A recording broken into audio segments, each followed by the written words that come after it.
Waheguru Sahib ji. Gauri Kabir ji.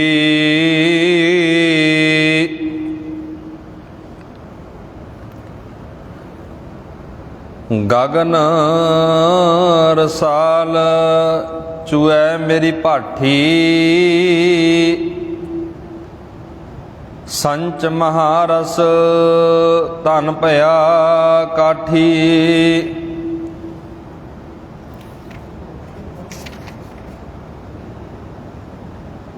ਉਆਂ Q ਕਹੀਐ ਸਹਿਜ ਮਤਵਾਰਾ,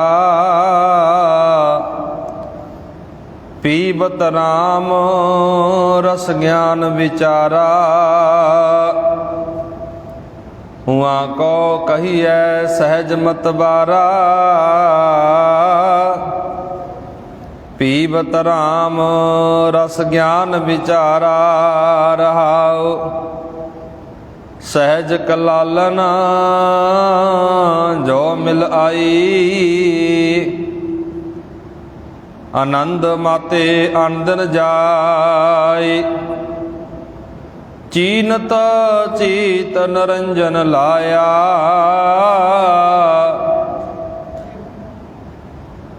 ਕਹੋ ਕਬੀਰ ਤੋ ਅਨਭਉ ਪਾਇਆ।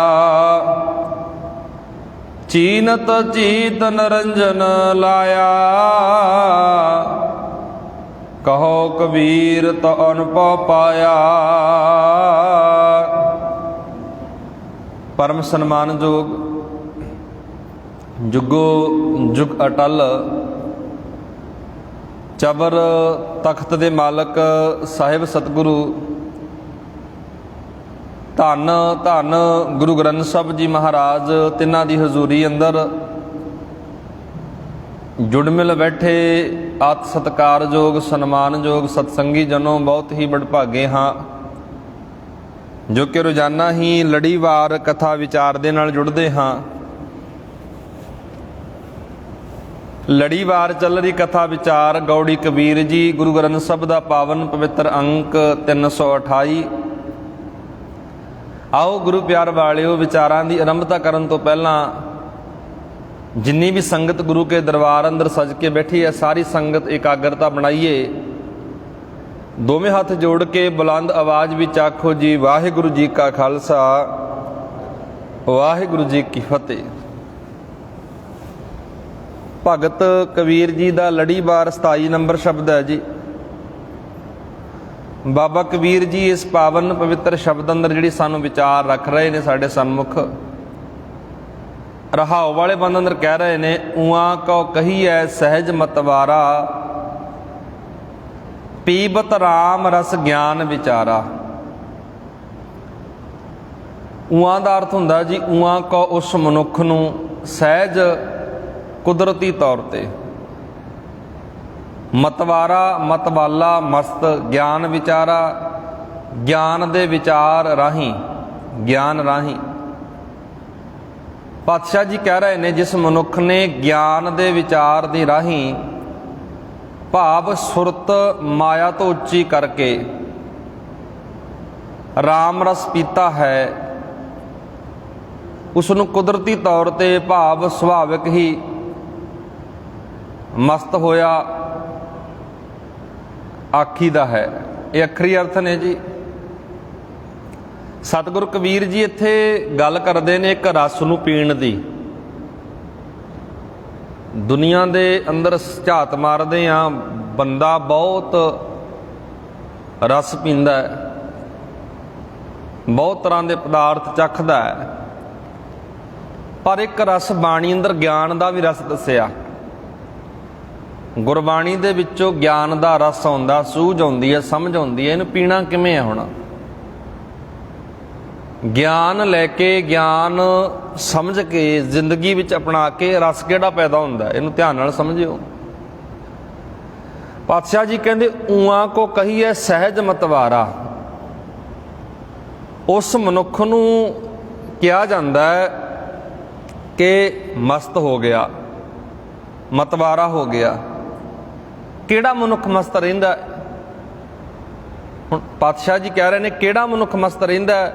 ਜਿਹੜਾ ਮਨੁੱਖ ਮਹਾਰਾਜ ਕਹਿੰਦੇ ਪੀਵਤ ਰਾਮ ਰਸ ਗਿਆਨ ਵਿਚਾਰਾ, ਜਿਹੜਾ ਮਨੁੱਖ ਗਿਆਨ ਦਾ ਰਸ ਪੀਂਦਾ, ਜਿਹੜਾ ਮਨੁੱਖ ਗੁਰੂ ਕੋਲੋਂ ਗਿਆਨ ਲੈਂਦਾ, ਕਿਉਂਕਿ ਗਿਆਨ ਪ੍ਰਾਪਤ ਕਰਨਾ ਬਹੁਤ ਜ਼ਰੂਰੀ ਹੈ ਜੀ। ਗਿਆਨ ਤੋਂ ਬਿਨਾ ਬੰਦਾ ਕੁਝ ਨਹੀਂ ਪ੍ਰਾਪਤ ਕਰ ਸਕਦਾ। ਸਤਿਗੁਰੂ ਦੀ ਬਾਣੀ ਦਾ ਵਚਨ ਆ, ਮਹਾਰਾਜ ਕਹਿੰਦੇ ਕੁੰਭੇ ਬੱਧਾ ਜਲ ਰਹਿ, ਜਲ ਬਿਨ ਕੁੰਭ ਨਾ ਹੋਏ। ਕੁੰਭ ਦਾ ਅਰਥ ਹੁੰਦਾ ਜੀ ਘੜਾ। ਘੜੇ ਦੀ ਕਦਰ ਕਦੋਂ ਪੈਂਦੀ ਹੈ ਜੀ? ਜਦੋਂ ਘੜੇ ਅੰਦਰ ਪਾਣੀ ਹੁੰਦਾ, ਪਾਣੀ ਦੇ ਸਮੇਲ ਨਾਲ ਘੜਾ ਬਣਦਾ। ਗੁਰੂ ਨਾਨਕ ਮਹਾਰਾਜ ਕਹਿੰਦੇ ਕੁੰਭੇ ਬੱਧਾ ਜਲ ਰਹਿ, ਜਲ ਬਿਨ ਕੁੰਭ ਨਾ ਹੋਏ। ਗਿਆਨ ਕਾ ਬੱਧਾ ਮਨ ਰਹਿ, ਗੁਰ ਬਿਨ ਗਿਆਨ ਨਾ ਹੋਏ। ਇਸੇ ਤਰ੍ਹਾਂ ਸਤਿਗੁਰੂ ਜੀ ਕਹਿੰਦੇ ਗਿਆਨ ਆ ਨਾ, ਸਿੱਖਿਆ ਜਿਹੜੀ, ਅਕਲ ਹੈ ਜਿਹੜੀ, ਵਿਚਾਰ ਆ ਜਿਹੜੀ, ਮਨੁੱਖ ਦੇ ਮਨ ਨੂੰ ਬੰਨ੍ਹ ਕੇ ਰੱਖਦੀ ਹੈ। ਮਨੁੱਖ ਦੇ ਮਨ ਨੂੰ ਭੈੜੇ ਪ੍ਰਭਾਵ ਤੋਂ, ਮਾੜੇ ਰਾਹ ਤੋਂ, ਗਲਤ ਵਿਚਾਰਾਂ ਤੋਂ ਰੋਕ ਕੇ ਰੱਖਦਾ ਗਿਆਨ, ਸੂਝ। ਮਨੁੱਖ ਦਾ ਮਨ ਮਸਤ ਰਹਿੰਦਾ ਹੈ, ਆਨੰਦ ਵਿੱਚ ਰਹਿੰਦਾ ਹੈ, ਟਿਕਾ ਦੇ ਵਿੱਚ ਰਹਿੰਦਾ ਹੈ, ਕਦੇ ਡੋਲਦਾ ਨਹੀਂ। ਕਦੋਂ? ਜਦੋਂ ਗਿਆਨ ਆ ਜਾਵੇ। ਨਹੀਂ ਤਾਂ ਮਹਾਰਾਜ ਕਹਿੰਦੇ ਗਿਆਨ ਤੋਂ ਵਿਹੂਣਾ ਬੰਦਾ ਪਤਾ ਕਿਉਂ ਜਾਂਦਾ? ਗਿਆਨ ਤੋਂ ਵਿਹੂਣਾ ਬੰਦਾ ਮਖੱਟੂ ਹੋ ਜਾਂਦਾ, ਵਿਹਲਾ ਹੋ ਜਾਂਦਾ, ਮੰਗ ਕੇ ਖਾਣ ਦੀ ਆਦਤ ਪੈ ਜਾਂਦੀ ਹੈ। ਸਤਿਗੁਰੂ ਮਹਾਰਾਜ ਨੇ ਇੱਕ ਬਚਨ ਆਖਿਆ, ਗਿਆਨ ਵਿਹੂਣਾ ਗਾਵੇ ਗੀਤ। ਗਿਆਨ ਨਹੀਂ ਹੈ, ਗੀਤ ਵੱਡੇ ਗਾ ਰਿਹਾ, ਆਲਾਪ ਵੱਡੇ ਆਲਾਪੀ ਜਾਂਦਾ ਹੈ। ਗਿਆਨ ਵਿਹੂਣਾ ਗਾਵੇ ਗੀਤ, ਭੁੱਖੇ ਮੁੱਲਾਂ ਘਰੇ ਮਸੀਤ। ਮਖੱਟੂ ਹੋਏ ਕਿ ਕੰਨ ਪੜਾਏ, ਗੁਰ ਪੀਰ ਸਦਾਏ ਮੰਗਣ ਜਾਏ, ਤਾਂ ਕਿ ਮੂਲ ਲੱਗੀਏ ਪਾਏ। ਮਖੱਟੂ ਦਾ ਅਰਥ ਕੀ ਹੁੰਦਾ ਜੀ? ਵਿਹਲਾ। ਐਸੇ ਲੋਕ ਸਾਡੇ ਘਰਾਂ ਵਿੱਚ ਰੋਜ਼ਾਨਾ ਹੀ ਮੰਗਣ ਵਾਸਤੇ ਆਉਂਦੇ ਨੇ ਨਾ। ਕਿੰਨੇ ਲੋਕ ਆਪਾਂ ਵੇਖਦੇ ਹਾਂ ਰੋਜ਼ ਸੰਸਾਰ ਅੰਦਰ, ਮਖੱਟੂ ਲੋਕ, ਜਿਹੜੇ ਵਿਹਲੇ ਲੋਕ, ਜਿਹੜੇ ਕੰਮ ਕਰਕੇ ਕਮਾ ਕੇ ਖਾ ਸਕਦੇ ਨੇ ਨਾ, ਉਹਨਾਂ ਨੂੰ ਵੀ ਮੰਗਣ ਦੀ ਆਦਤ ਪੈ ਗਈ ਹੈ। ਕਿਉਂਕਿ ਉਹਨਾਂ ਲੋਕਾਂ ਕੋਲ ਗਿਆਨ ਨਹੀਂ ਹੈ, ਸੂਝ ਨਹੀਂ ਹੈ। ਉਹਨਾਂ ਨੂੰ ਇਸ ਤਰ੍ਹਾਂ ਲੱਗ ਜਾਪਦਾ ਵੀ ਮੰਗ ਕੇ ਖਾਣਾ ਹੀ ਚੰਗਾ ਹੁੰਦਾ। ਠੀਕ ਆ, ਬੰਦਾ ਲੋੜਵੰਦ ਆ, ਆਪਾਂ ਲੋੜਵੰਦ ਨੂੰ ਹਰ ਇੱਕ ਚੀਜ਼ ਦੇ ਦਿੰਦੇ ਹਾਂ, ਕੱਪੜਾ ਦੇ ਦਿੰਦੇ ਹਾਂ, ਕੋਈ ਪਦਾਰਥ ਦੇ ਦਿੰਦੇ ਹਾਂ। ਜਿਹੜਾ ਬੰਦਾ ਕਰਨ ਯੋਗ ਹੈਗਾ, ਵਧੀਆ ਸਰੀਰ ਆ, ਜਿਹਦੇ ਕੋਲ ਹੱਥ ਪੈਰ ਰੱਬ ਨੇ ਦਿੱਤੇ ਨੇ, ਸਰੀਰ ਰੱਬ ਨੇ ਦਿੱਤਾ, ਉਹ ਵੀ ਬੰਦਾ ਮੰਗਦਾ ਫਿਰਦਾ, ਫਿਰ ਉਹਨੂੰ ਕਿਵੇਂ ਆਪਾਂ ਖੈਰ ਪਾ ਦੇਵਾਂਗੇ? ਬਾਣੀ ਕਹਿੰਦੀ ਹੈ ਮਖੱਟੂ ਹੋਏ ਕਿ ਕੰਨ ਪੜਾਏ। ਮਖੱਟੂ ਹੋ ਗਿਆ, ਕੰਨ ਵੀ ਪੜਾ ਲਏ ਨੇ। ਗੁਰ ਪੀਰ ਸਦਾਏ, ਆਪਣੇ ਆਪ ਨੂੰ ਗੁਰੂ ਬਣਾ ਕੇ ਬਿਠਾ ਲਿਆ, ਪੀਰ ਬਣਾ ਕੇ ਬਿਠਾ ਲਿਆ। ਗੁਰ ਪੀਰ ਸਦਾਏ ਮੰਗਣ ਜਾਏ, ਮੰਗਦਾ ਵੀ ਹੈ। ਪਾਤਸ਼ਾਹ ਜੀ ਕਹਿੰਦੇ ਤਾਂ ਕਿ ਮੂਲ ਨ ਲੱਗੀ ਹੈ ਪਾਏ। ਉਹਨਾਂ ਦੇ ਚਰਨਾਂ ਤੇ ਪੈਰਾਂ ਨੂੰ ਕਹਿਣਾ ਚਾਹੀਦਾ ਹੈ, ਦੱਸਣਾ ਚਾਹੀਦਾ ਹੈ। ਅੰਦਰ ਟਿਕਾ ਆ ਗਿਆ। ਪੀਵਤ ਰਾਮ ਰਸ ਗਿਆਨ ਵਿਚਾਰਾ, ਗਿਆਨ ਦਾ ਰਸ ਪੀ ਕੇ, ਸਮਝ ਕੇ ਸੂਝ ਆ ਗਈ, ਸਮਝ ਆ ਗਈ। ਅੱਗੇ ਮਹਾਰਾਜ ਕਹਿ ਰਹੇ ਨੇ ਜੀ, ਕਬੀਰ ਜੀ ਪਹਿਲੇ ਬੰਦ ਅੰਦਰ, ਪਹਿਲਾ ਬੰਦ ਮਹਾਰਾਜ ਸਤਿਗੁਰ ਕਬੀਰ ਜੀ ਕਹਿੰਦੇ ਨੇ ਗਿਆਨ, ਪਹਿਲਾ ਬੰਦਾ ਜਿਹੜਾ, ਗਗਨ ਰਸਾਲ ਚੂਐ ਮੇਰੀ ਭਾਠੀ, ਸੰਚ ਮਹਾਰਸ ਤਨ ਭਇਆ ਕਾਠੀ। ਗਗਨ ਦਾ ਅਰਥ ਕੀ ਹੈ ਜੀ? ਇੱਥੇ ਸਤਿਗੁਰ ਕਬੀਰ ਜੀ ਨੇ ਗਗਨ ਦਾ ਅਰਥ ਦਿੱਤਾ ਆਕਾਸ਼। ਗਗਨ ਦਾ ਅਰਥ ਆ ਦਸਵਾਂ ਦਵਾਰ, ਦਿਮਾਗ। ਗਗਨ ਆਕਾਸ਼ ਵਿੱਚੋਂ, ਦਸਮ ਦਵਾਰ ਵਿੱਚੋਂ ਗਗਨ ਭਾਠੀ, ਦਸਮ ਦਵਾਰ ਰੂਪੀ ਭੱਠੀ ਵਿੱਚੋਂ। ਰਸਾਲ ਦਾ ਅਰਥ ਹੁੰਦਾ ਜੀ ਸਵਾਦਲਾ, ਚੋਰਿਆ ਹੈ ਅੰਮ੍ਰਿਤ। ਸਤਿਗੁਰੂ ਕਬੀਰ ਜੀ ਇੱਥੇ ਜਿਹੜੀ ਆਪਾਂ ਨੂੰ ਵਿਚਾਰ ਦੇ ਰਹੇ ਨੇ, ਮੇਰੀ ਗਗਨ ਰੂਪੀ ਭੱਠੀ ਵਿੱਚੋਂ ਸਵਾਦਲਾ ਅੰਮ੍ਰਿਤ ਚੋਰਿਆ। ਹੁਣ ਇਹਨੂੰ ਧਿਆਨ ਨਾਲ ਸਮਝਿਓ, ਇੱਥੇ ਭੱਠੀ ਦਾ ਅਰਥ ਕੀ ਹੈ, ਗਗਨ ਦਾ ਅਰਥ ਕੀ ਹੈ, ਜਿਹਨੂੰ ਦਿਮਾਗ ਕਿਹਾ ਜਾਂਦਾ ਹੈ। ਆਪਾਂ ਇੱਕ ਬਚਨ ਪੜ੍ਹਦੇ ਹਾਂ ਜੀ, 9 ਦੁਆਰੇ ਪ੍ਰਗਟ ਕੀਏ, 10ਵਾਂ ਗੁਫਤ ਰਖਾਇਆ। ਹੁਣ ਅੰਮ੍ਰਿਤ ਕਿੱਥੋਂ ਪੈਦਾ ਹੁੰਦਾ ਹੈ? ਦਿਮਾਗ ਦੇ ਵਿੱਚ। ਸੂਝ ਕਿੱਥੇ ਪੈਦਾ ਹੁੰਦੀ ਹੈ? ਦਿਮਾਗ ਦੇ ਵਿੱਚ। ਪਾਤਸ਼ਾਹ ਜੀ ਕਹਿੰਦੇ ਮੇਰੀ ਗਗਨ ਰੂਪੀ ਭੱਠੀ ਵਿੱਚੋਂ ਸਵਾਦਲਾ ਅੰਮ੍ਰਿਤ ਚੋਰਿਆ। ਭਾਵ ਜਿਉਂ-ਜਿਉਂ ਮੇਰਾ ਮਨ ਪ੍ਰਭੂ ਦੀ ਯਾਦ ਵਿੱਚ ਜੁੜਦਾ ਨਾ, ਉਸ ਯਾਦ ਵਿੱਚ ਜੁੜੇ ਰਹਿਣ ਦੀ ਇੱਕ ਤਾਰ ਲਗਨ ਮਾਨੋ ਅੰਮ੍ਰਿਤ ਦੀ ਧਾਰ ਨਿਕਲਦੀ ਹੈ। ਇਸ ਉੱਚੇ ਨਾਮ ਰਸ ਨੂੰ ਇਕੱਠਾ ਕਰਕੇ ਸਰੀਰ ਦੀ ਮਮਤਾ, ਸਰੀਰ ਦੀ ਜਿਹੜੀ ਮਮਤਾ ਲੱਕੜੀਆਂ ਦਾ ਕੰਮ ਕਰ ਦੇ ਰਹੀ ਹੈ, ਭਾਵ ਸਰੀਰ ਦੀ ਮਮਤਾ ਸੜ ਗਈ ਹੈ। ਸਤਿਗੁਰੂ ਮਹਾਰਾਜ ਨੇ ਇੱਥੇ ਜਿਹੜੀ ਆਪਾਂ ਨੂੰ ਵਿਚਾਰ ਦਿੱਤੀ ਹੈ ਜੀ, ਕਬੀਰ ਜੀ ਨੇ ਇੱਕ ਅਲੰਕਾਰ ਦੇ ਵਿੱਚ ਗੱਲ ਕੀਤੀ ਹੈ। ਜਿਵੇਂ ਜਦੋਂ ਭੱਠੀ ਨੂੰ ਚਾੜਿਆ ਜਾਂਦਾ ਨਾ, ਉੱਥੇ ਲੱਕੜਾਂ ਦੀ ਲੋੜ ਪੈਂਦੀ ਹੈ, ਅੱਗ ਦੀ ਲੋੜ ਪੈਂਦੀ ਹੈ ਭੱਠੀ ਦੇ ਵਿੱਚ ਪਾਇਆ ਪਦਾਰਥ ਗਰਮ ਕਰਨ ਵਾਸਤੇ। ਇੱਥੇ ਕਬੀਰ ਜੀ ਕਹਿੰਦੇ ਨੇ, ਗਾਗਨ ਮੈਂ ਆਪਣੀ ਉੱਚੀ ਸੁਰਤ ਨੂੰ, ਮੈਂ ਆਪਣੇ ਦਿਮਾਗ ਨੂੰ ਭੱਠੀ ਦੀ ਤਰ੍ਹਾਂ ਬਣਾ ਲਿਆ। ਹੁਣ ਇਸ ਦਿਮਾਗ ਦੇ ਵਿੱਚੋਂ ਅੰਮ੍ਰਿਤ ਚੋਂਦਾ ਹੈ, ਇਸ ਦਿਮਾਗ ਦੇ ਵਿੱਚ ਦਸਵੇਂ ਦਰਵਾਜ਼ੇ ਵਿੱਚ ਅੰਮ੍ਰਿਤ ਆ ਗਿਆ। ਹੁਣ ਇਸ ਅੰਮ੍ਰਿਤ ਨੂੰ ਪੀਂਦਾ ਕੌਣ ਆ? ਇਸ ਅੰਮ੍ਰਿਤ ਨੂੰ ਮੇਰਾ ਮਨ ਪੀਂਦਾ ਹੈ। ਸੰਚਿਤ ਮਹਾਰਸ ਤਨ ਭਇਆ ਕਾਠੀ। ਪਾਤਸ਼ਾਹ ਜੀ ਕਹਿੰਦੇ ਇਸ ਅੰਮ੍ਰਿਤ ਨੂੰ ਸੰਚ ਕੇ, ਅੰਮ੍ਰਿਤ ਨੂੰ ਪੀ ਕੇ, ਇਕੱਠਾ ਕਰਕੇ ਜਿਹੜਾ ਤਨ ਸੀ ਨਾ, ਤਨ ਦੀ ਜਿਹੜੀ ਮਮਤਾ ਸੀ, ਮੋਹ ਸੀ, ਛੜ ਗਿਆ। ਅੰਮ੍ਰਿਤ ਪੀ ਕੇ ਤਨ ਦਾ ਮੋਹ ਸੜ ਗਿਆ, ਮੋਹ ਦੂਰ ਹੋ ਗਿਆ। ਸਤਿਗੁਰੂ ਜੀ ਆਪਾਂ ਨੂੰ ਅੱਗੇ ਸਮਝਾ ਰਹੇ ਨੇ ਜੀ, ਜਿਹੜਾ ਅਗਲਾ ਬੰਦਾ ਹੈ, ਇਹ ਪਹਿਲਾ ਬੰਦ ਆਪਾਂ ਵਿਚਾਰਿਆ, ਰਾਹੋ ਵਾਲਾ ਬੰਦ ਵਿਚਾਰਿਆ। 2 ਨੰਬਰ ਜਿਹੜਾ ਬੰਦਾ, ਸਹਿਜ ਕਲਾਲਨ ਜੋ ਮਿਲ ਆਈ, ਆਨੰਦ ਮਾਤੇ ਅਨੰਦਨ ਜਾਈ। ਪਾਤਸ਼ਾਹ ਜੀ ਕਹਿ ਰਹੇ ਨੇ ਜੀ, ਸ਼ਬਦ ਦੇ 2 ਨੰਬਰ ਬੰਦ ਅੰਦਰ ਸਹਿਜ ਦਾ ਅਰਥ ਹੁੰਦਾ ਜੀ ਟਿਕਾ ਵਾਲੀ ਅਵਸਥਾ। ਕਲਾਲਨ ਇੱਥੇ ਇਹਦਾ ਅਰਥ ਹੈ ਨਸ਼ਾ, ਸ਼ਰਾਬ। ਪਾਤਸ਼ਾਹ ਜੀ 2 ਨੰਬਰ ਬੰਦ ਅੰਦਰ ਸਾਡੇ ਸਨਮੁਖ ਵਿਚਾਰ ਰੱਖ ਰਹੇ ਨੇ, ਜਦੋਂ ਸਹਿਜ ਅਵਸਥਾ ਰੂਪ, ਜਦੋਂ ਅੰਦਰ ਸਹਿਜ ਆ ਗਿਆ, ਹੁਣ ਰੱਬ ਦੇ ਨਾਮ ਦਾ ਨਸ਼ਾ ਕਰਨਾ ਸ਼ੁਰੂ ਕਰ ਦਿੱਤਾ। ਜਦੋਂ ਟਿਕਾ ਨਹੀਂ ਸੀ, ਸਹਿਜ ਨਹੀਂ ਸੀ, ਮਨ ਗੁਰੂ ਨਾਲ ਜੁੜਿਆ ਨਹੀਂ ਸੀ, ਤਾਂ ਮੈਂ ਤਰ੍ਹਾਂ ਤਰ੍ਹਾਂ ਦੇ ਨਸ਼ੇ ਕਰਦਾ ਸੀ, ਸ਼ਰਾਬਾਂ ਪੀਂਦਾ ਸੀ, ਅਨੇਕਾਂ ਪ੍ਰਕਾਰ ਦੇ ਨਸ਼ੇ ਕਰਦਾ ਸੀ। ਹੁਣ ਰੱਬ ਦੇ ਨਾਮ ਦਾ ਨਸ਼ਾ ਮੈਨੂੰ ਚੜ੍ਹ ਗਿਆ, ਰੱਬ ਦੇ ਨਾਮ ਦੀ ਖੁਮਾਰੀ ਚੜ੍ਹ ਗਈ ਹੈ। ਪਾਤਸ਼ਾਹ ਜੀ ਕਹਿੰਦੇ ਤਦੋਂ ਜ਼ਿੰਦਗੀ ਅੰਦਰ ਆਨੰਦ ਪੈਦਾ ਹੋ ਗਿਆ। ਉਮਰ ਦਾ ਹਰੇਕ ਦਿਨ ਵਧੀਆ ਲੰਘਦਾ ਹੈ, ਭਾਵ ਨਾਮ ਸਿਮਰਦਿਆਂ ਸਿਮਰਦਿਆਂ ਮਨ ਵਿੱਚ ਇੱਕ ਐਸੀ ਹਾਲਤ ਪੈਦਾ ਹੁੰਦੀ ਹੈ ਜਿੱਥੇ ਮਨ ਮਾਇਆ ਦੇ ਝਮੇਲਿਆਂ ਤੋਂ ਪਰੇ ਉੱਠ ਜਾਂਦਾ ਹੈ, ਡੋਲਦਾ ਨਹੀਂ ਹੈ। ਇਸ ਹਾਲਾਤ ਵਿੱਚ ਸਹਿਜ ਅਵਸਥਾ, ਇਹਨੂੰ ਸਹਿਜ ਅਵਸਥਾ ਕਹੀਦਾ ਹੈ। ਸਤਿਗੁਰੂ ਜੀ ਕਹਿੰਦੇ ਸਹਿਜ ਨਾਲ, ਟਿਕਾ ਨਾਲ ਕਿਸੇ ਪ੍ਰਕਾਰ ਦਾ ਕੋਈ ਨਸ਼ਾ ਚਿੱਤ ਨੂੰ ਲੱਗ ਨਹੀਂ ਸਕਦਾ, ਸਰੀਰ ਨੂੰ ਕੋਈ ਵੀ ਕਿਸੇ ਪ੍ਰਕਾਰ ਦਾ ਨਸ਼ਾ ਲੱਗ ਨਹੀਂ ਸਕਦਾ। ਸਤਿਗੁਰੂ ਮਹਾਰਾਜ ਇਹੀ ਗੱਲ ਆਪਾਂ ਨੂੰ ਇੱਥੇ ਸਮਝਾ ਰਹੇ ਨੇ। ਜਦੋਂ ਮੇਰਾ ਧਿਆਨ, ਮੇਰੀ ਸੁਰਤ, ਮੇਰਾ ਮਨ ਪਰਮਾਤਮਾ ਦੇ ਚਰਨਾਂ ਵਿੱਚ ਲੱਗ ਪਿਆ, ਗੁਰੂ ਦੇ ਗਿਆਨ ਨੂੰ ਹਾਸਲ ਕਰ ਲਿਆ, ਇਹ ਮੇਰੇ ਵਾਸਤੇ ਸਭ ਤੋਂ ਵੱਡਾ ਨਸ਼ਾ ਬਣ ਗਿਆ। ਜਦੋਂ ਸੂਝ ਨਹੀਂ ਸੀ, ਸਮਝ ਨਹੀਂ ਸੀ, ਮੈਂ ਬੜਾ ਨਸ਼ਾ ਕਰਦਾ ਸੀ, ਅਨੇਕਾਂ ਤਰ੍ਹਾਂ ਦੇ ਪਦਾਰਥ ਮੈਂ ਸੇਵਨ ਕਰਦਾ ਸੀ। ਜਦੋਂ ਸੂਝ ਆ ਗਈ, ਹੁਣ ਰੱਬ ਦੇ ਨਾਮ ਦਾ ਨਸ਼ਾ ਹੋ ਗਿਆ। ਪਾਤਸ਼ਾਹ ਜੀ ਅੱਗੇ ਕਹਿ ਰਹੇ ਨੇ ਜੀ, ਚੀਨਤ ਚੀਤ ਨਿਰੰਜਨ ਲਾਇਆ, ਕਹੋ ਕਬੀਰ ਤੋ ਅਨੁਭਵ ਪਾਇਆ। ਪਾਤਸ਼ਾਹ ਜੀ ਅਖੀਰ ਦੇ ਵਿੱਚ ਕਹਿ ਰਹੇ ਨੇ, ਹੇ ਕਬੀਰ ਆਖ ਆਨੰਦ ਮਾਣ ਕੇ ਜਦੋਂ ਮੈਂ ਆਪਣਾ ਮਨ ਨਿਰੰਕਾਰ ਨਾਲ ਜੋੜ ਲਿਆ ਤਾਂ ਮੈਨੂੰ ਅੰਦਰਲਾ ਚਾਨਣ ਲੱਭ ਪਿਆ। ਜਦੋਂ ਮੈਂ ਆਪਣਾ ਚਿੱਤ ਉਸ ਪ੍ਰਮਾਤਮਾ ਨਾਲ ਜੋੜਿਆ, ਵਾਹਿਗੁਰੂ ਨਾਲ ਜੋੜਿਆ, ਅੰਦਰ ਸੂਝ ਆ ਗਈ, ਅੰਦਰ ਚਾਨਣ ਪੈਦਾ ਹੋ ਗਿਆ, ਗਿਆਨ ਪੈਦਾ ਹੋ ਗਿਆ। ਪਾਤਸ਼ਾਹ ਜੀ ਇਸ ਸ਼ਬਦ ਦਾ ਜਿਹੜਾ ਨਿਚੋੜ ਸਮਝਾ ਰਹੇ ਨੇ ਜੀ, ਸਮੁੱਚਾ ਭਾਵ ਦੱਸ ਰਹੇ ਨੇ।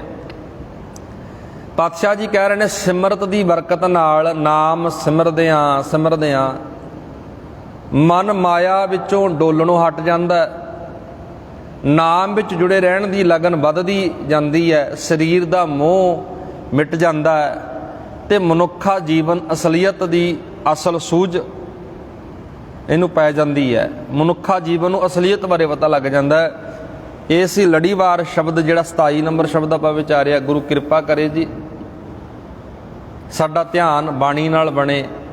ਬਾਬਾ ਕਬੀਰ ਜੀ ਨੇ ਇੱਕ ਉਦਾਹਰਨ ਦੇ ਕੇ ਪੱਠੀ ਦੀ ਉਦਾਹਰਨ ਦੇ ਕੇ, ਇੱਕ ਸ਼ਰਾਬ ਦੀ ਉਦਾਹਰਨ ਦੇ ਕੇ ਮਨੁੱਖ ਨੂੰ ਰੱਬ ਦੇ ਨਾਮ ਦਾ ਸੱਚਾ ਨਸ਼ਾ ਕਰਨ ਵਾਸਤੇ ਗਿਆ ਹੈ। ਪਰਮਾਤਮਾ ਦੇ ਨਾਮ ਨੂੰ ਜ਼ਿੰਦਗੀ ਵਿੱਚ ਲੈ ਕੇ ਆਈਏ, ਉਸ ਮਾਲਕ ਦੇ ਨਾਮ ਨੂੰ ਜ਼ਿੰਦਗੀ ਦਾ ਆਧਾਰ ਬਣਾਈਏ। ਇਸੀ ਲੜੀਵਾਰ ਵਿਚਾਰ ਜੀ ਬਾਬਾ ਕਬੀਰ ਜੀ ਦੇ ਸ਼ਬਦ ਦੀ ਕੱਲ੍ਹ ਦੇ ਦੀਵਾਨਾਂ ਵਿੱਚ 28 ਨੰਬਰ ਸ਼ਬਦ ਦੀ ਵਿਚਾਰ ਕਰਾਂਗੇ। ਆਓ ਗੁਰਮੁਖੋ, ਜੋ ਲੜੀਵਾਰ ਇਤਿਹਾਸ ਆਪਾਂ ਅੱਜ ਸ਼ੁਰੂ ਕਰਨਾ। ਅੱਜ ਪਹਿਲਾਂ ਇੱਕ ਲੜੀ ਦੇ ਤਹਿਤ ਆਪਾਂ ਧੰਨ ਧੰਨ ਗੁਰੂ ਅਰਜਨ ਸਾਹਿਬ ਦੇ ਜੀਵਨ ਨੂੰ ਵਿਚਾਰ ਰਹੇ ਸੀ। ਆਓ ਅੱਜ ਆਪਾਂ ਲੜੀਵਾਰ 6ਵੀਂ ਪਾਤਸ਼ਾਹੀ ਧੰਨ ਧੰਨ ਗੁਰੂ ਹਰਗੋਬਿੰਦ ਸਾਹਿਬ ਮਹਾਰਾਜ, ਤਿੰਨਾਂ ਦੇ ਜੀਵਨ ਬਾਰੇ ਆਪਾਂ ਵਿਚਾਰ ਕਰਾਂਗੇ ਜੀ। ਸਿੱਖ ਇਤਿਹਾਸ ਨੂੰ ਜਦੋਂ ਪੜ੍ਹਦੇ ਵਿਚਾਰਦੇ ਹਾਂ, ਸਿੱਖ ਰਾਈਟਰਾਂ ਨੂੰ ਜਦੋਂ ਪੜ੍ਹਦੇ ਵਿਚਾਰਦੇ ਹਾਂ, ਅੱਜ ਆਪਾਂ ਜਿਹੜੀ ਗੱਲ ਕਰਨੀ ਆ ਪਾਤਸ਼ਾਹ ਹਰਗੋਬਿੰਦ ਸਾਹਿਬ ਦੇ ਬਚਪਨ ਦੀ ਤੇ ਜਨਮ ਦੀ। ਇਤਿਹਾਸਕਾਰਾਂ ਨੇ ਤਾਂ, ਭਾਵੇਂ ਸਿੱਖ ਇਤਿਹਾਸਕਾਰਾਂ ਨੇ ਬੜੀਆਂ ਡੇਟਾਂ ਲਿਖੀਆਂ ਨੇ। ਜੋ ਡੇਟ ਪ੍ਰਚਲਿਤ ਹੈ, ਜਿਹਨੂੰ ਅਸੀਂ ਹਰ ਵੇਲੇ ਮਨਾਉਂਦੇ ਹਾਂ, ਗੁਰੂ ਜੀ ਦਾ ਪ੍ਰਕਾਸ਼ ਦਿਹਾੜਾ, ਉਹ ਹੈ ਜੀ 5 ਜੁਲਾਈ 1595। 5 ਜੁਲਾਈ 1595 ਸਤਿਗੁਰ ਮਹਾਰਾਜ ਦਾ ਪ੍ਰਕਾਸ਼ ਹੁੰਦਾ ਜੀ। ਗੁਰੂ ਕੀ ਬਡਾਲੀ, ਮਾਤਾ ਗੰਗਾ ਦੀ ਕੁੱਖੋਂ ਪਿਤਾ ਗੁਰੂ ਅਰਜਨ ਸਾਹਿਬ ਦੇ ਘਰ। ਭੱਟ ਬਈਆਂ ਦੇ ਵਿੱਚ ਵੀ ਕੁਝ ਆਪਾਂ ਨੂੰ ਲਿਖਿਆ ਮਿਲਦਾ ਹੈ। ਵਧਾਈ ਲਈ श्री हरगोविंद जी का बेटा गुरु अर्जन जी का महल पंचम का पोता गुरु रामदास जी का। ਇਹ ਸਭ ਭੱਟ ਬਈਆਂ ਦੇ ਵਿੱਚ ਇਸ ਤਰ੍ਹਾਂ ਲਿਖਿਆ ਮਿਲਦਾ ਉਹਨਾਂ ਦੇ ਪ੍ਰਕਾਸ਼ ਬਾਰੇ। ਸਾਹਿਬ ਸ਼੍ਰੀ ਗੁਰੂ ਹਰਗੋਬਿੰਦ ਸਾਹਿਬ ਜੀ ਜਨਮੇ ਬਡਾਲੀ, ਕਿਉਂਕਿ ਉਹਨਾਂ ਦਾ ਪ੍ਰਕਾਸ਼ ਆ ਜਿਹੜਾ ਜੀ ਉਹ ਬਡਾਲੀ ਵਿਖੇ ਹੋਇਆ। ਅੰਮ੍ਰਿਤਸਰ ਦੇ ਨੇੜੇ ਨਗਰ ਪੈਂਦਾ ਗੁਰੂ ਕੀ ਬਡਾਲੀ। ਇੱਥੇ ਸਭ ਕੁਝ ਉਹਨਾਂ ਨੇ ਭੱਟ ਬਈਆਂ ਦੇ ਵਿੱਚ ਲਿਖਿਆ।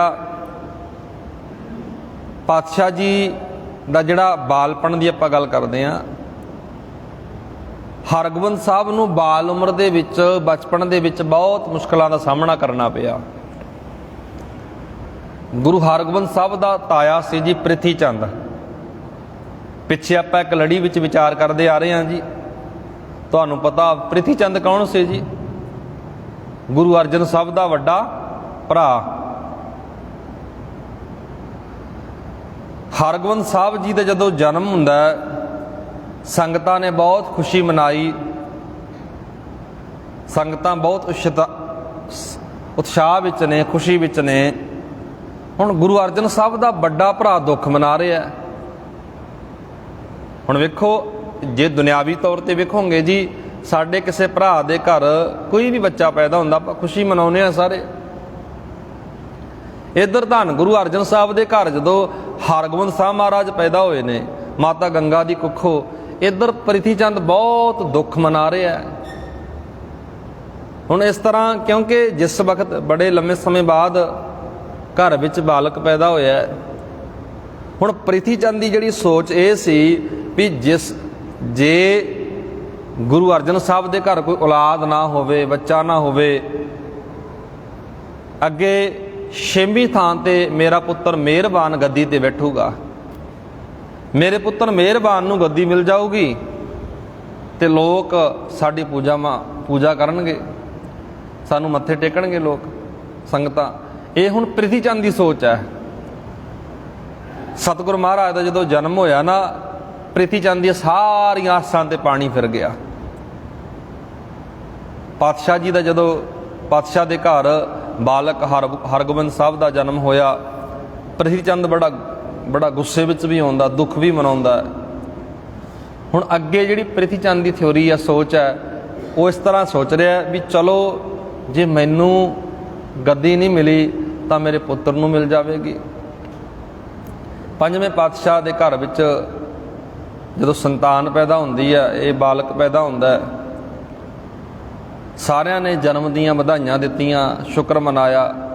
ਪਰ ਪ੍ਰਿਥੀ ਚੰਦ ਦਾ ਪਰਿਵਾਰ ਖੁਸ਼ ਨਹੀਂ ਹੈ। ਵੱਡਾ ਭਰਾ ਨਾਲੇ ਗੁਰੂ ਅਰਜਨ ਸਾਹਿਬ ਮਹਾਰਾਜ ਦਾ ਦੁੱਖ ਮਨਾ ਰਿਹਾ।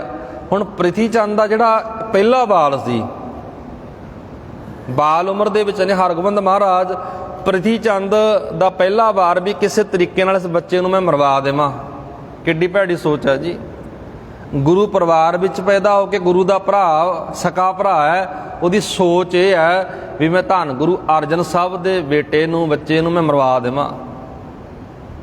ਤੁਸੀਂ ਵੇਖੋ, ਅੱਜ ਵੀ ਵੇਖੋਗੇ ਨਾ ਜੀ, ਬਹੁਤ ਘੱਟ ਲੋਕ ਹੁੰਦੇ ਨੇ ਇਸ ਤਰ੍ਹਾਂ ਦੀ ਸੋਚਣ ਵਾਲੇ। ਨਹੀਂ, ਕੋਈ ਨਹੀਂ ਇਸ ਤਰ੍ਹਾਂ ਚਾਹੁੰਦਾ ਵੀ ਆਪਾਂ ਕਿਸੇ ਦੇ ਬੱਚੇ ਨੂੰ ਮਰਾ ਦਈਏ। ਇੱਧਰ ਹਰਗੋਬਿੰਦ ਸਾਹਿਬ ਮਹਾਰਾਜ ਉੱਤੇ ਪਹਿਲਾ ਜਿਹੜਾ ਵਾਰ ਕੀਤਾ ਗਿਆ, ਅੰਮ੍ਰਿਤਸਰ ਤੋਂ ਇੱਕ ਦਾਈ ਨੂੰ ਭੇਜਿਆ ਗਿਆ। ਬਡਾਲੀ ਗੁਰੂ ਸਾਹਿਬ ਦਾ ਪਰਿਵਾਰ ਰਹਿ ਰਿਹਾ। ਉਹ ਦਾਈ ਨੂੰ ਕਿਹਾ ਗਿਆ ਵੀ ਤੂੰ ਇਹਨੂੰ ਜ਼ਹਿਰ ਵਾਲਾ ਦੁੱਧ ਪਿਲਾ ਦੇ। ਬੱਚਾ ਸੀ, ਬਾਲਕ ਸੀ। ਹੁਣ ਦਾਈ ਜਦੋਂ ਜ਼ਹਿਰ ਲੱਗ ਕੇ ਤੁਰਦੀ ਆ ਵੀ ਮੈਂ ਆਪਣਾ ਦੁੱਧ ਉਸ ਬਾਲਕ ਨੂੰ ਦੇਵਾਂਗੀ। ਇਤਿਹਾਸਕਾਰ ਲਿਖਦੇ ਨੇ ਵੀ ਜਦੋਂ ਦਾਈ ਤੁਰਦੀ ਹੈ, ਸਾਫ ਸੁਥਰੇ ਕੱਪੜੇ ਪਹਿਨੇ ਹੋਏ ਨੇ, ਧੰਨ ਗੁਰੂ ਸਾਹਿਬ ਗੁਰੂ ਕੀ ਬਡਾਲੀ ਜਦੋਂ ਦਾਈ ਪਹੁੰਚਦੀ ਹੈ, ਇਤਿਹਾਸਕਾਰ ਲਿਖਦੇ ਨੇ ਵੀ ਰਸਤੇ ਵਿੱਚ ਉਹ ਜ਼ਹਿਰ ਸੀ ਨਾ ਜਿਹੜਾ ਉਸ ਦਾਈ ਨੂੰ ਚੜ੍ਹ ਗਿਆ, ਰਸਤੇ ਵਿੱਚ ਉਹਦੀ ਮੌਤ ਹੋ ਗਈ ਸੀ। ਹੁਣ ਇਹ ਪ੍ਰਿਥੀ ਚੰਦ ਦੀ ਪਹਿਲੀ ਕਿੰਨੀ ਘਿਲਾਉਣੀ ਹਰਕਤ ਹੈ, ਕਿੰਨੀ ਭੈੜੀ ਹਰਕਤ ਹੈ। ਇੱਕ ਦਾਈ ਨੂੰ ਕਿਹਾ ਵੀ ਤੂੰ ਇਸ ਤਰ੍ਹਾਂ ਕਰਕੇ ਉਹਨੂੰ ਦੁੱਧ ਪਿਲਾ ਦੇ, ਤੈਨੂੰ ਮੈਂ ਜੋ ਬਣਦਾ ਇਨਾਮ ਆ ਤੈਨੂੰ ਮੈਂ ਇਨਾਮ ਦੇਵਾਂਗਾ। ਉਹ ਦਾਈ ਦੀ ਮੌਤ ਵੀ ਹੁੰਦੀ ਹੈ। ਦੂਸਰੀ ਜਿਹੜੀ ਹਰਕਤ ਕੀਤੀ ਪ੍ਰਿਥੀ ਚੰਦ ਨੇ, ਇੱਕ ਪ੍ਰਿਥੀ ਚੰਦ ਨੇ ਸਪੇਰੇ ਨੂੰ ਭੇਜਿਆ, ਸੱਪਾਂ ਵਾਲਾ ਸੀ। ਉਹਨੂੰ ਕਿਹਾ ਤੂੰ ਗੁਰੂ ਕੀ ਬਡਾਲੀ ਇਹ ਸੱਪ ਛੱਡ ਕੇ ਆ, ਕਿਉਂਕਿ ਬਾਲਕ ਵਿਹੜੇ ਦੇ ਵਿੱਚ ਖੇਡਦਾ ਸੀ, ਹਰਗੋਬਿੰਦ ਪਾਤਸ਼ਾਹ ਵਿਹੜੇ ਦੇ ਵਿੱਚ ਖੇਡਦਾ ਸੀ। ਸੱਪ ਨੇ ਉਹਨੂੰ ਡੰਗ ਲੈਣਾ ਹੈ ਤੇ ਉਹਦੀ ਮੌਤ ਹੋ ਜਾਣੀ ਹੈ। ਇਹ ਤੋਂ ਵਧੀਆ ਰਾਹ ਤਾਂ ਕੋਈ ਹੋ ਨਹੀਂ ਸਕਦਾ। ਸਪੇਰਾ ਵੀ ਇਸੇ ਤਰ੍ਹਾਂ ਕਰਦਾ, ਜਦੋਂ ਜਾਂਦਾ ਹੈ ਸੱਪ ਲੈ ਕੇ, ਉਹ ਫੜਿਆ ਜਾਂਦਾ ਹੈ। ਗੁਰੂ ਕਾ ਬਾਲਕ ਆ ਜਿਹੜਾ ਹਰਗੋਬਿੰਦ ਪਾਤਸ਼ਾਹ, ਉਹ ਰੌਲਾ ਵੀ ਪਾਉਂਦੇ ਨੇ। ਪਤਾ ਲੱਗ ਜਾਂਦਾ ਮਾਤਾ ਗੰਗਾ ਜੀ ਆਪਣੇ ਪੁੱਤਰ ਨੂੰ ਸਾਂਭਦੇ ਨੇ। ਹੁਣ ਜਦੋਂ ਇਸ ਤਰ੍ਹਾਂ ਦੀ ਹਰਕਤਾਂ ਪ੍ਰਿਥੀ ਚੰਦ ਬਾਰੇ ਪਤਾ ਲੱਗਣ ਲੱਗ ਗਿਆ ਨਾ, ਮਾਤਾ ਗੰਗਾ ਜੀ ਬੜੇ ਸੁਚੇਤ ਹੋਏ, ਆਪਣੇ ਪੁੱਤਰ ਦਾ ਖਿਆਲ ਰੱਖਦੇ ਨੇ। ਵੇਖਿਓ ਜੀ ਤੁਸੀਂ, ਮਾਂ ਕੋਈ ਵੀ ਘਰ ਵਿੱਚ ਕੰਮਕਾਜ ਕਰਦੀ ਹੋਵੇ ਨਾ, ਇੱਕ ਉਦਾਹਰਨ ਆ ਬਾਣੀ ਦੇ ਵਿੱਚ, ਭਾਵੇਂ ਘਰ ਦੇ ਵਿਹੜੇ ਵਿੱਚ ਕੰਮ ਕਰ ਰਹੀ ਹੈ, ਭਾਵੇਂ ਅੰਦਰ ਕੰਮ ਕਰ ਰਹੀ ਹੈ, ਉਹਦਾ ਧਿਆਨ ਆਪਣੇ ਬੱਚੇ ਵਿੱਚ ਹੁੰਦਾ। ਬੱਚਾ ਰੋਂਦਾ ਤਾਂ ਨਹੀਂ, ਬੱਚੇ ਨੂੰ ਕਾਹੇ ਦੀ ਲੋੜ ਤਾਂ ਨਹੀਂ। ਮਾਤਾ ਗੰਗਾ ਜੀ ਦਾ ਧਿਆਨ ਆਪਣੇ ਪੁੱਤਰ ਵਿੱਚ ਹੀ ਹਰ ਵੇਲੇ। ਜਦੋਂ ਪਹਿਲੀਆਂ ਇਹ ਦੋ ਕਰਤੂਤਾਂ ਪ੍ਰਿਥੀ ਚੰਦ ਨੇ ਕੀਤੀਆਂ ਨਾ, ਅੰਮ੍ਰਿਤਸਰ ਸ਼ਹਿਰ ਦੇ ਵਿੱਚ ਰੌਲਾ ਪੈ ਗਿਆ। ਪਤਾ ਲੱਗ ਪਿਆ ਵੀ ਗੁਰੂ ਸਾਹਿਬ ਦਾ ਭਰਾ ਹੋ ਕੇ ਏਡੀਆਂ ਭੈੜੀਆਂ ਕਰਤੂਤਾਂ ਕੀਤੀਆਂ। ਅੰਮ੍ਰਿਤਸਰ ਦੇ ਲੋਕਾਂ ਨੇ ਪ੍ਰਿਥੀ ਚੰਦ ਨੂੰ ਬਹੁਤ ਲਾਹਨਤਾਂ ਪਾਈਆਂ ਵੀ ਪ੍ਰਿਥੀ ਚੰਦ ਤੂੰ ਇਹ ਜਿਹੜਾ ਕਦਮ ਚੁੱਕਿਆ ਬਹੁਤ ਭੈੜਾ ਕਦਮ ਆ, ਤੇਰੇ ਵਾਸਤੇ ਵਧੀਆ ਕਦਮ ਨਹੀਂ ਹੈ। ਤੂੰ ਇਹ ਕਦਮ ਕਿਉਂ ਚੁੱਕਿਆ, ਕਿਉਂ ਇਸ ਤਰ੍ਹਾਂ ਕਰ ਰਹੇ ਆ। ਫਿਰ ਇਸ ਪ੍ਰਿਥੀ ਚੰਦ ਨੇ ਅਗਲਾ, ਹਲੇ ਆਵਾਜ਼ ਨਹੀਂ ਆਇਆ, ਫਿਰ ਇੱਕ ਇੱਥੇ ਇਤਿਹਾਸਕਾਰ ਲਿਖਦੇ ਨੇ ਹਲੇ ਆਵਾਜ਼ ਨਹੀਂ ਆਇਆ, ਖਿਡਾਵੇ ਨੂੰ ਭੇਜਿਆ ਦਹੀਂ ਵਿੱਚ ਜ਼ਹਿਰ ਮਿਲਾ ਕੇ ਵੀ ਤੂੰ ਦਹੀਂ ਦੇ ਦੇ। ਇਹ ਸਾਖੀਆਂ ਪਿੱਛੇ ਵੀ ਆਪਾਂ ਵਿਚਾਰ ਕੇ ਆਏ ਹਾਂ, ਸੰਖੇਪ ਅੰਦਰ ਮੈਂ ਗੱਲ ਕਰਦਾ ਜਾ ਰਿਹਾ ਵੀ ਕਿੰਨਾ ਕਹਿਰ ਤਸ਼ੱਦਦ ਕੀਤਾ ਜਾ ਰਿਹਾ ਗੁਰੂ ਸਾਹਿਬ ਦੇ ਪਰਿਵਾਰ ਨਾਲ, ਉਸ ਬਾਲਕ ਹਰਗੋਬਿੰਦ ਨਾਲ। ਪਰ ਕੋਈ ਵੀ ਇਸ ਤਰ੍ਹਾਂ ਦੀ ਘਟਨਾ ਨਹੀਂ ਵਾਪਰੀ ਜੋ ਪ੍ਰਿਥੀ ਚੰਦ ਚਾਹੁੰਦਾ ਸੀ। ਪਾਤਸ਼ਾਹ ਜੀ ਬਿਲਕੁਲ ਸਲਾਮਤ ਨੇ, ਠੀਕ ਨੇ। ਮਹਾਰਾਜ ਜਦੋਂ ਪਤਾ ਲੱਗਿਆ ਨਾ ਗੁਰੂ ਕੀ ਬਡਾਲੀ ਪਰਿਵਾਰ ਨਾਲ ਇਸ ਤਰ੍ਹਾਂ ਵਾਪਰ ਰਿਹਾ, ਪਾਤਸ਼ਾਹ ਜੀ ਸਮੁੱਚੇ ਪਰਿਵਾਰ ਨੂੰ, ਕਿਉਂਕਿ ਮਹਾਰਾਜ ਦਰਬਾਰ ਸਾਹਿਬ ਦੀ ਸੇਵਾ ਚੱਲ ਰਹੀ ਸੀ, ਸੇਵਾ ਦੇ ਵਿੱਚ ਹਾਜ਼ਰ ਸੀ ਗੁਰੂ ਅਰਜਨ ਸਾਹਿਬ ਮਹਾਰਾਜ। ਫਿਰ ਮਹਾਰਾਜ ਆਪਣੇ ਪੁੱਤਰ ਨੂੰ, ਆਪਣੀ ਪਤਨੀ, ਪਰਿਵਾਰ ਨੂੰ, ਸਾਰੇ ਪਰਿਵਾਰ ਨੂੰ ਮਹਾਰਾਜ ਦੁਬਾਰਾ ਫਿਰ ਦਰਬਾਰ ਸਾਹਿਬ ਦੀ ਧਰਤੀ 'ਤੇ ਲੈ ਕੇ ਜਾਂਦੇ ਨੇ। ਸੋ ਅੱਗੇ ਜਿਹੜੀ ਆਪਾਂ ਵਿਚਾਰ ਕਰਾਂਗੇ ਜੀ, ਕਿਸ ਤਰ੍ਹਾਂ ਬਿਮਾਰੀਆਂ ਫੈਲਦੀਆਂ ਨੇ, ਸੈਂਕੜੇ ਲੋਕ ਡਰੇ ਹੋਏ, ਘਬਰਾਏ ਹੋਏ ਨੇ, ਕਿਸ ਤਰ੍ਹਾਂ ਮਹਾਰਾਜ ਉਹਨਾਂ ਦੀ ਸਹਾਇਤਾ ਕਰਦੇ ਨੇ। ਅਗਲੀ ਜਿਹੜੀ ਗੱਲ ਆਪਾਂ ਅਗਲੇ ਦੀਵਾਨਾਂ ਵਿੱਚ ਕਰਾਂਗੇ। ਬੇਨਤੀ ਕਰੋ ਪ੍ਰਵਾਨ ਗੁਰੂ ਕਿਰਪਾ ਕਰੇ, ਅੰਤ ਵਿੱਚ ਫਤਿਹ ਨਾਲ ਪਾਓ ਸਾਂਝ। ਆਖੋ ਜੀ ਵਾਹਿਗੁਰੂ ਜੀ ਕਾ ਖਾਲਸਾ, ਵਾਹਿਗੁਰੂ ਜੀ ਕੀ ਫਤਿਹ। ਤੂੰ ਠਾਕੁਰ